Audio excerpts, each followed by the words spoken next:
welcome to another episode of Leadership Tea Talk with Dr. Dangerfield. And what I want to start off with is, I have to share what I'm drinking in my mug because this mug is so important to me. It's my Bay mug. I think I've introduced it before. It's Black and Empowered, and it's a group of women leaders that I'm a part of. I got to hang out with Bay over the weekend and we had brunch and we bantered and we talked. But I got to experience a new tea while we were brunching, and it was called Cherry Cobbler. It was so great. It had like hibiscus and some cinnamon and some other uh, tea blends in it, but it was really good. And it was so funny because the waitress, she had never heard of it. And I was asking her what was the hot teas for the day. And she named off lavender and some other things. And I'm like, but I saw on your menu mm, that you had one called Cherry Cobbler. She said, let me go check. I've never heard of it. So she went and got it. And when she brought it back, she was like, I put this one on my list because it smells so good and it tasted fabulous. You didn't need really anything else added to it to give its sweetness because it already was sweet. So that leads me to say, if you, as a leader, you have to ask for what you want because if you don't ask for what you want, you may miss out on something. And so, my leadership lesson for the past week, I always say leaders are readers, but not everybody is a reader. You may be a listener, you may listen to podcasts, you may listen to audible books, but leaders are readers. We like information.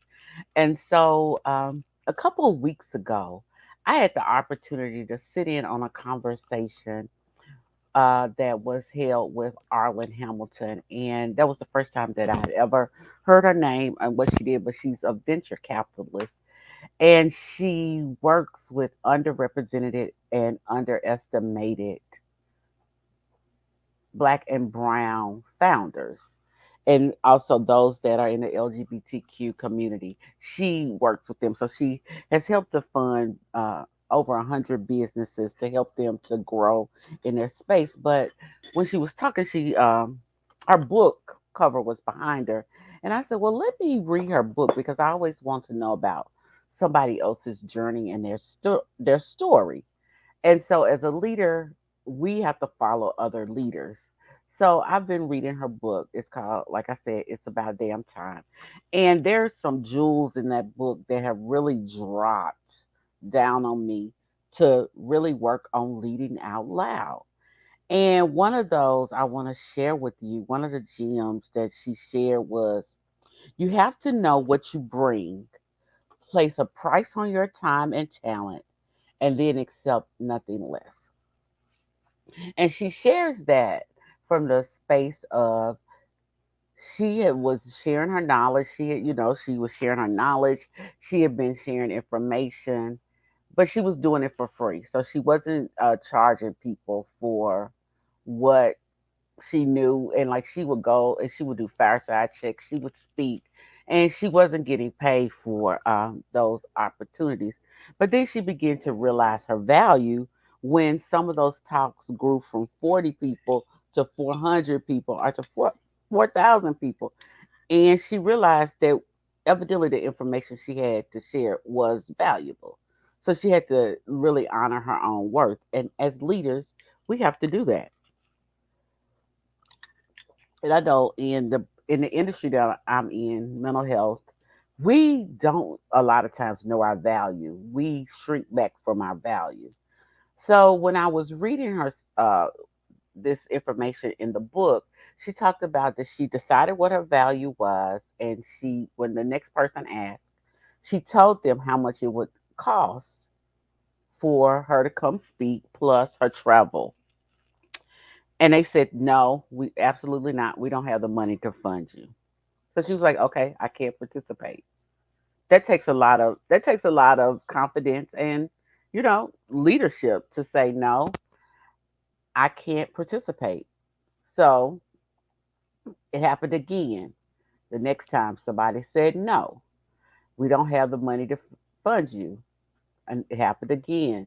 But she said she knew this particular place had the money to do it, but they still said no. But someone else reached out to her and asked her to speak, and she told them what her price was.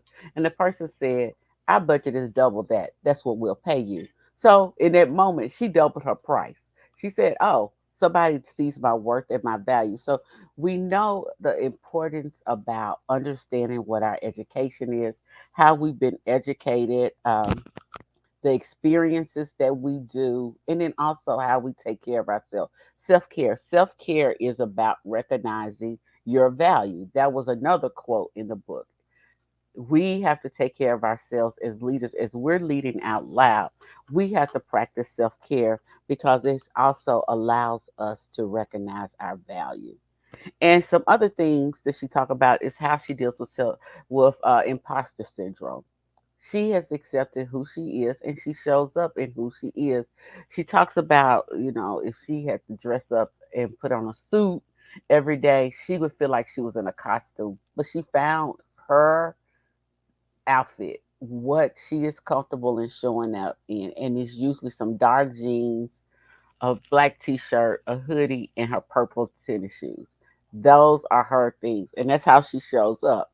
But being able to know what makes you comfortable so you can show up and be who you are, because someone is always going to be looking at you, but someone is also looking for you. So understanding that imposter syndrome shows up for us all, even some of the greatest leaders out there say they deal with imposter syndrome. Because I remember reading a quote by Dr. Maya Angelou, and she is a well-renowned writer, speaker, orator, and she said that she always felt that even though she had written 11 books, people gonna find out that she was a fraud. So we know imposter syndrome shows up, but don't let that keep you from being who you are and showing up truly in being who you are and allowing the world to experience who you are. Another thing that I like, that another gem that I got, if there's not a table already out there, build the table. Leaders go out and start what is not there. A lot of times, leaders find a gap and they want to fill the gap. So they will create their own table or invite themselves to the table. So if you're going to lead out loud, you're going to have to invite yourself to the table or create your own table. I remember a few years ago when I wanted to start bringing other therapists and counselors together. So I created a thing called Counselors Who Brunch. I invited counselors to come. We would sit around the table, share information, share resources. But it was Counselors Who Brunch, and we would get together. There's many a times that I've seen a gap, and I wanted to create something to fill that gap. And right now, I'm seeing a gap in leadership. So I'm thinking, how can I create and fill the gap of see where leaders of color are underrepresented and also underestimated. So there's thinking about that. So when you want to lead out loud, number one, you have to know your value. You have to know who you are, and you have to know what your value is. You also have to think about your experiences, your education, and self care, because self care is not just a luxury, it is a necessity.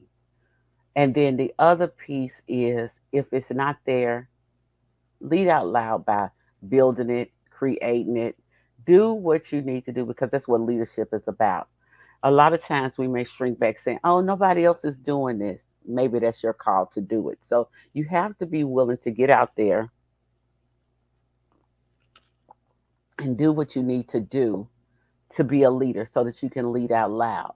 So if this information is helpful to you, please like it and share it with other leaders because we all have to join together and show that leadership is about being who we are and leading others because someone is looking for us. So have a great rest of the day and I'll talk to you later.